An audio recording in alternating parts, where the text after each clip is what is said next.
Hola, este es mi nombre de señas, Darío. Soy sordo y vivo en la provincia de Misiones. De niño, siempre iba a la iglesia católica y nunca entendí con profundidad ni claridad lo que pasaba.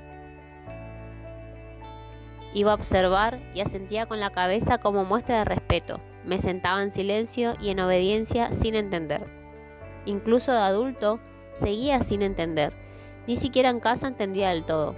Veía videos cortos, pero era básico. Sabía quién era Jesús. Todos los años celebrábamos la muerte y resurrección de Jesús, pero nadie me explicó claramente su significado hasta una clase por Zoom. Se centraba en los estilos de aprendizaje de las personas sordas.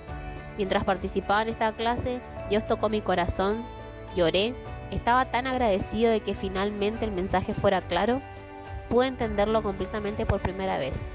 Y eso realmente conmovió y me despertó un nuevo deseo de aprender más.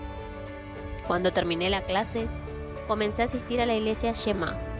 Y fue tan claro, todo se presentó y explicó con imágenes y dibujos. Fue maravilloso. Le agradecí mucho a Dios por poder avanzar en mi aprendizaje. En la iglesia Shema, todo se explicó con fotos, imágenes y de una manera profunda que pudimos entender.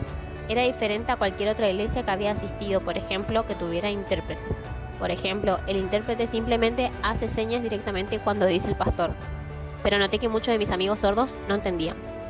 Me lo habían explicado claramente en la iglesia Shema. Pero en el servicio de intérpretes les preguntaba a los sordos qué entendían y era muy básico e incompleto. Y les faltaba mucho de la comprensión profunda que yo pude obtener de lo que aprendí en la iglesia Shema.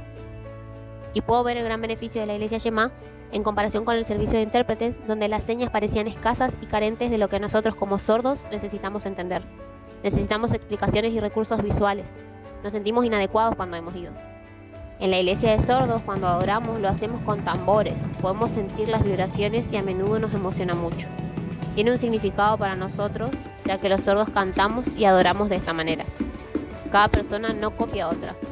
Todos participamos en lo que el Espíritu Santo traiga a nuestros corazones y adoramos unidos, sintiendo juntos el ritmo. En la iglesia de interpretación para oyentes, solo hay un montón de palabras en la pantalla. Se espera que copiemos las señas. Se sentía aburrido. En la iglesia de interpretación para oyentes, compartieron información sobre cómo participar, cómo aprender y servir de diferentes maneras para evangelizar, pero no pudimos participar. No había oportunidades como sordos. Simplemente volvíamos a casa para regresar la semana siguiente y hacer lo mismo una y otra vez. En la iglesia de sordos nos explicaron que cada uno de nosotros debía salir a compartir el evangelio, a ser discípulos y enseñar a otras personas sordas lo que habíamos aprendido. Nos quedamos maravillados de poder hacerlo también. El 15 de julio me preparé para bautizarme. Después, no todo fue tan perfecto como muchos piensan. Había una batalla dentro de mí, sufrí muchos ataques del enemigo, pero luché. No fue fácil.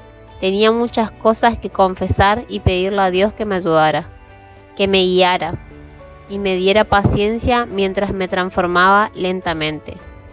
Por eso espero continuar ese camino con Él. No es un cambio rápido, es un proceso continuo. Mi experiencia fue desgarradora la primera vez que serví. Íbamos a diferentes lugares, pero primero nos preparábamos y aprendíamos sobre Jesús y las historias que integrábamos en nuestras vidas. Y luego salíamos a diferentes lugares. Ver a personas sordas en esas situaciones, creyendo que nunca podrían aprender, me impactó. Tenían la inteligencia para aprender, pero nadie se había tomado el tiempo de acercarse a ellas, ni siquiera para decirles las cosas más básicas.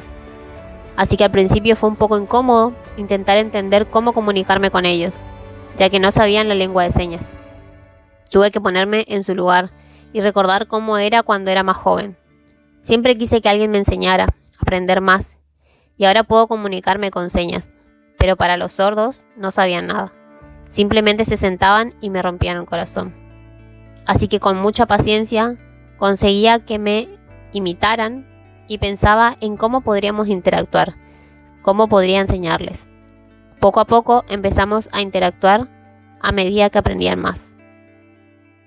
Desde ese momento en la clase de Zoom donde Dios tocó mi corazón, Me arrodillé y clamé a Dios mi confesión de pecado y me convertí al cristianismo. Con el tiempo, comencé a orar y a escuchar lo que Dios me decía. Antes de ser cristiano estaba enojado. Respondí rápidamente. Tenía un carácter fuerte, pero después de confesar mis pecados, el Espíritu Santo comenzó a corregirme poco a poco. Una cosa que noté este último año, en realidad estos últimos 2 meses, es cómo me he sentido diferente. Antes disfrutaba de mi pecado. Por ejemplo, solía beber cerveza todo el tiempo, pero desde que me convertí al cristianismo, ese deseo se ha ido y ya ni siquiera pienso en beber. El Espíritu Santo comenzó a convencerme y a decirme de que me alejara de ciertas cosas, pero también noté que comenzó a darme más alegría. Me sorprendía caminando, sonriendo y riendo sin razón aparente. Eso era de Dios. Un día por la mañana al despertar, sentí con fuerza la presencia de Jesús sentado conmigo en mi cama. Realmente podía sentirlo allí. No era como si pudiera verlo físicamente, era como si su espíritu estuviera ahí. Y sentí su presencia conmigo. Así que fui a preparar mi desayuno y Jesús seguía ahí conmigo. Tuvimos una conversación. Luego llegó la hora de tomar el colectivo y me subí. Y sentí la presencia de Jesús conmigo donde quiera que fuera.